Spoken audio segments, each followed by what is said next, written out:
அவர் உயிரோடு இருக்கும் வரை ஒக்கனைக்கலில் கால் வைக்காத கன்னடர்கள், மேகதாது கட்டுவோம் என்று சொல்லாத கன்னடர்கள் இன்று அவர் இல்லை என்றவுடன் ஒக்கனைக்கல் என்னது என்கிறார்கள், மேகதாதில் அணை கட்டுவோம் என்கிறார்கள். வீரப்பன் ஒரு மாயாவி, வீரப்பன் ஒரு திருடன், வீரப்பன் ஒரு கடத்தல்காரன், இப்படித்தான் தமிழ் மக்களுக்கு அறியப்படுத்தினார்கள். யானைகளை கொன்று தந்தத்தை கடத்தினார். சந்தன மர கட்டைகளை வெட்டி வித்தார்.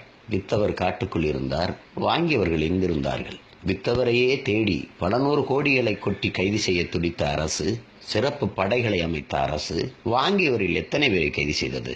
வித்தவன் காட்டுக்குள் இருந்தான், வாங்கியவன் நாட்டுக்குள் தானே இருந்தான். ஏன் கைது செய்யவில்லை?